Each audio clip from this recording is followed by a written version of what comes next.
வணக்கம் நண்பர்களே. 2024ல் டிஎன்பிஎஸ்சியில் நடந்த எல்லா எக்ஸாம்ல இருந்தும் கொஷின்ஸ் பார்த்துட்டு இருக்கோம். அந்த வகையில் ஏற்கனவே நம்ம ஒரு 4 டாபிக் முடிச்சிருக்கோம். இப்போ அதனுடைய தொடர்ச்சியாக நம்ம பார்க்க போகிறது ஏரியா பரப்பளவு டாப்பிக்கில் லாஸ்ட் இயர் அவங்க என்னென்ன கொஷின்லாம் கேட்டிருக்காங்க அப்படிங்கிறது தான் அடுத்தடுத்த வீடியோஸில் பார்க்க போகிறோம். பரப்பளவு பொறுத்த வரைக்கும் ரொம்ப கம்மியாகவே தான் லாஸ்ட் இயர் கேட்டிருக்காங்க.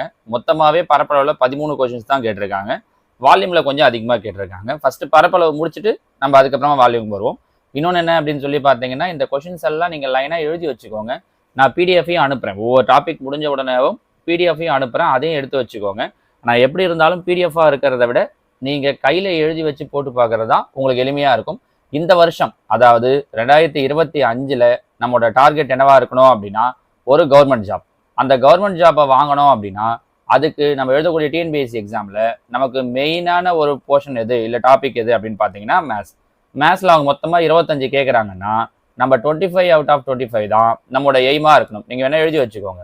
டிஎன்பிஎஸ்சியில் உங்களோட எய்ம் மேத்ஸில் 25 அவுட் ஆஃப் 25 தாராளமாக எடுக்க முடியுமா சார்னா கட்டாயம் முடியும். அது ஒரு பெரிய விஷயமே கிடையாது.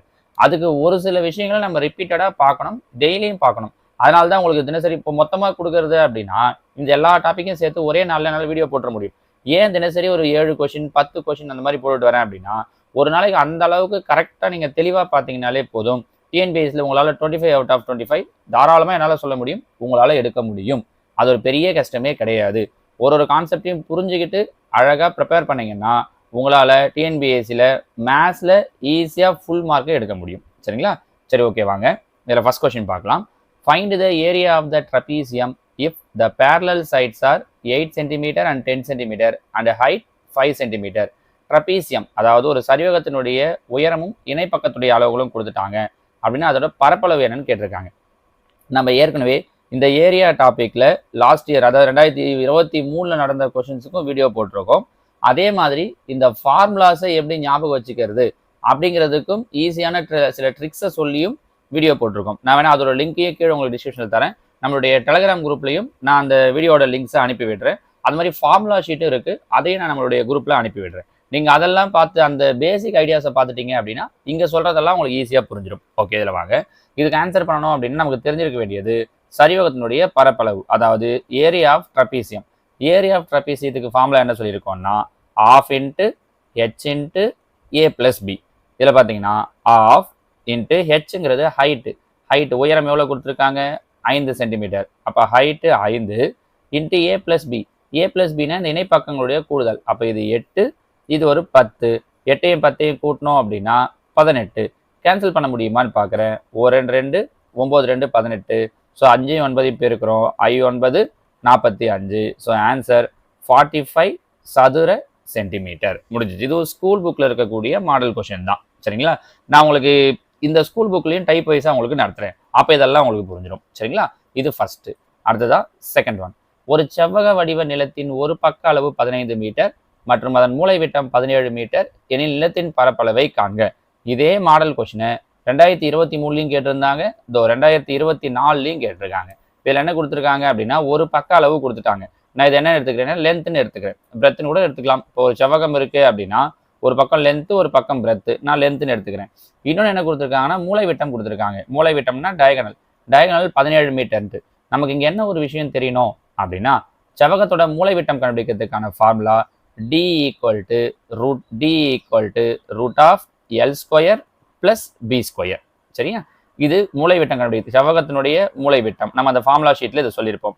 நான் என்ன பண்ணிடுறேன் அப்படின்னா 2 பக்கமும் ஸ்கொயர் பண்ணிடுறேன். அப்படின்னா d² இந்த பக்கம் ரூட் போயிடும் L² + b². நீங்கள் இதை ஞாபகம் வச்சுக்கலாம் கூட இதை ஞாபகம் வச்சுக்கலாம். d² = L² + b². இங்கே பாருங்கள், டி மூலை விட்டம் கொடுத்துட்டாங்க. மூலை விட்டம் எவ்வளோ கொடுத்துருக்காங்க 17. அப்போது 17² = L நீளம் எவ்வளோ கொடுத்துருக்காங்க 15. 15² + b². பாருங்கள் 17² பண்ணால் 289. 15² பண்ணால் 225.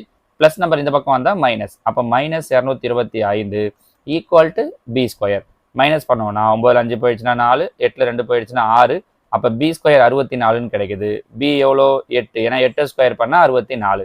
ஸோ பாருங்கள் நீளம் கொடுத்துட்டாங்க அவங்களே 15ன்ட்டு, அகலம் கண்டுபிடிச்சிட்டோம் 8ன்ட்டு. கொஷின் என்ன கேட்டிருக்காங்க அப்படின்னா அதோட பரப்பளவு என்னன்னு கேட்டிருக்காங்க. கரெக்டா? அப்ப செவ்வகத்தினுடைய பரப்பளவுக்கான formula L × B. L 15, B 8. 15 8 பெருக்கணும் அப்படின்னா 120 அப்படிங்கிறது தான் இதற்குண்டான சரியான விடை. So answer option D 120. சரிங்களா? நான் இந்த இடத்துல உங்களுக்கு இன்னொரு கொஸ்டின் கேட்கிறேன். அவங்க கேட்கறது நிலத்தோட பரப்பளவுன்னு கேட்டிருக்காங்க. ஒருவேளை இந்த இடத்துல அந்த நிலத்தோட சுற்றளவு என்ன அப்படின்னு கேட்டிருந்தா ஆன்சர் என்ன வந்திருக்கும்? நான் வேணா 4 ஆப்ஷன் தரேன். நிலத்தோட இதே தான் மேலே சொன்ன லைன்லாம் எதுவும் மாத்தல. ஜஸ்ட் என்ன மட்டும் கேட்கிறேன்னா நிலத்தோட சுற்றளவு என்ன அப்படின்னு மட்டும் கேட்கிறேன். Option A 23 metre, option B 44 metre, option C 46 metre, option D 50 metre.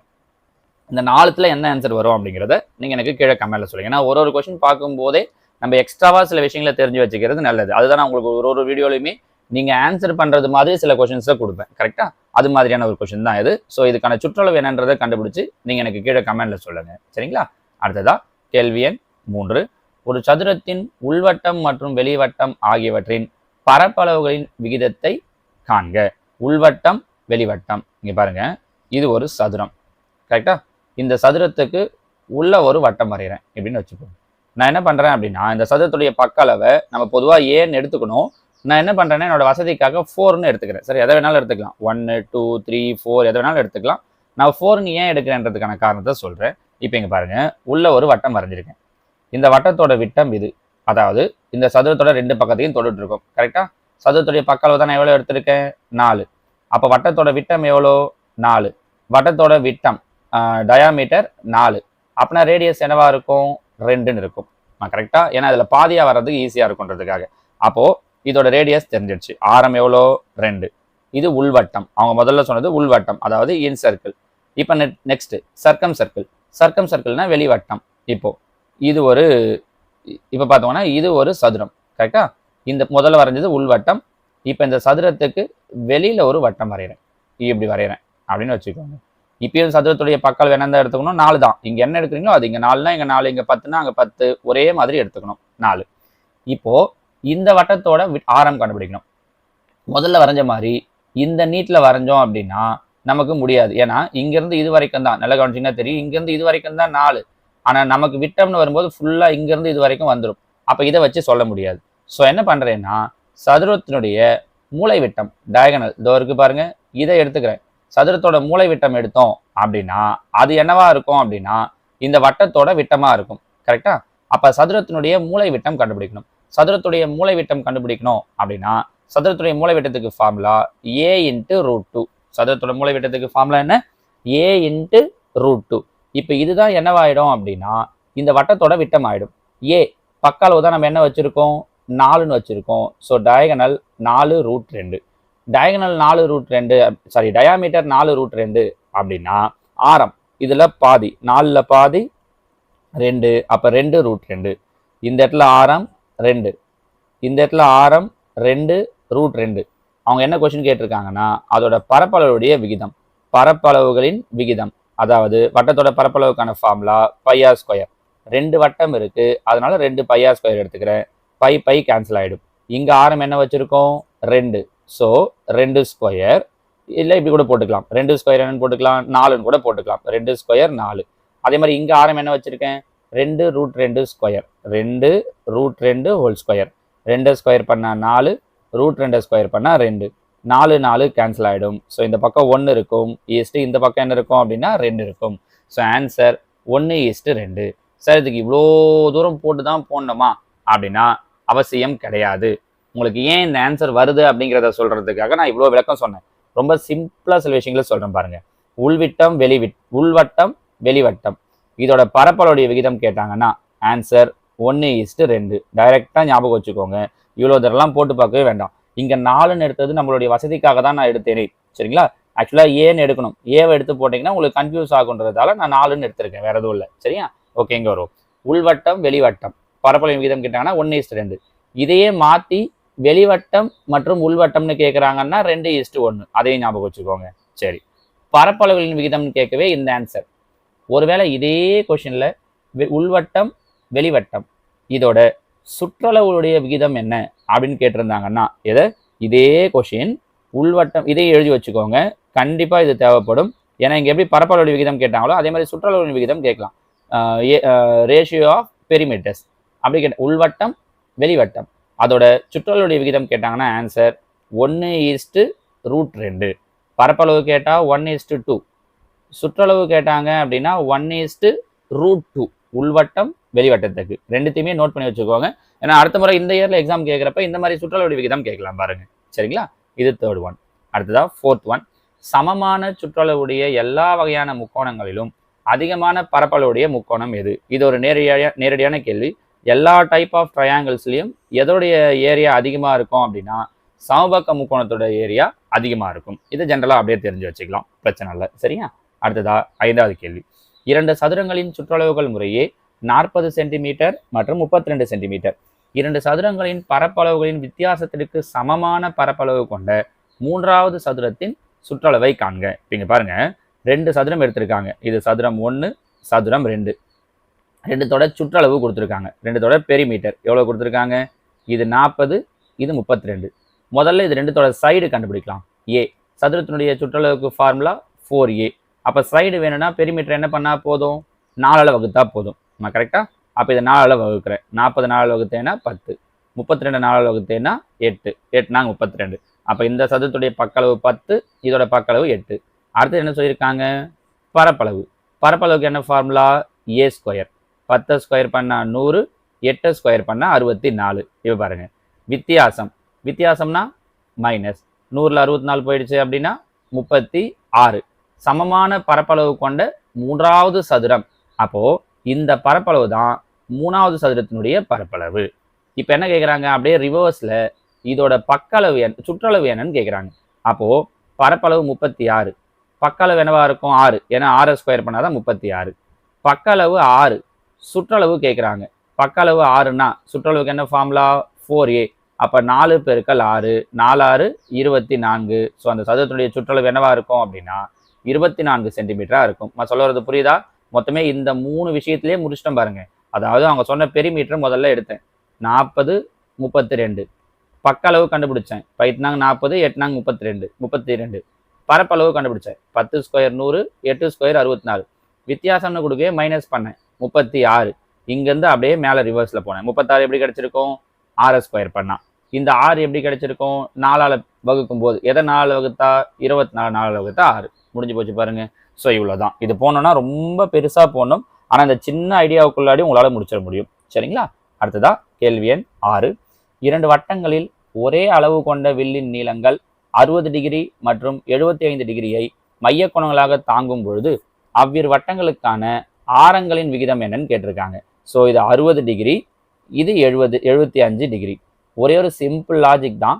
ஆரங்களுடைய விகிதம் ஒரே அளவுக்கான வில்லின் நீளங்கள்னு கொடுத்துட்டாங்க. ஆரங்களுடைய விகிதம் கேட்டிருக்காங்க. கரெக்டா? நம்ம ரெண்டுத்தோட வில்லின் நீளமும் ஈக்குவலாக இருக்கும்போது அதோடைய ஆரங்களுடைய விகிதம் வரும்போது மாற்றி எழுதணும். அதாவது 75:60. இதுதான். ஏன்னா அவங்க கேட்டிருக்கிறது ஆரங்களுடைய விகிதம் கேட்டிருக்காங்க. இப்படி தலைகீழாக வந்துடும். இப்போ என்னன்னா சுற்றளவு வச்சுக்கலாமே. 2πr 2πr. டிகிரி வரும்போது முன்னாடி ஒரு தீட்டா சேர்ந்துடும். θ/360, θ/360. எங்கே பார்த்துருக்கோம்? நம்மளுடைய ஃபார்முலா ஷீட்டில் இது நம்ம சொல்லியிருக்கோம். அப்போ 360 கேன்சல் ஆகிடும். 2π கேன்சல் ஆகிடும். இங்கே R1, இது R2ன்னு வச்சுக்கிட்டேன்னா இந்த R1 இங்கே இருக்கும், இந்த R2 இங்கே வந்துடும். இந்த தீட்டா இது பாருங்க, இது θ1, இது θ2.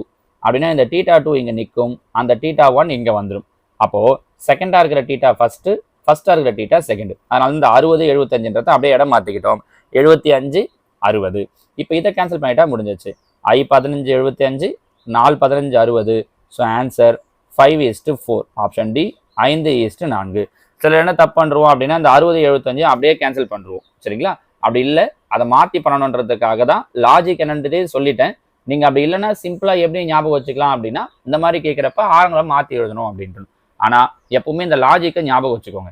ஏன்னா எல்லா இடத்துலையும் நமக்கு இதுதான் யூஸ் ஆகும். சில இடத்துல அப்படியே வச்சு கேன்சல் பண்ணுவோம், சில இடத்துல மாற்றி போடுவோம். ஸோ எப்படி கேட்குறாங்கன்றது இதை பேஸ் பண்ணி தான். சரிங்களாம்மா? இது 6வது கேள்வி. அடுத்ததா கேள்வி எண் 7.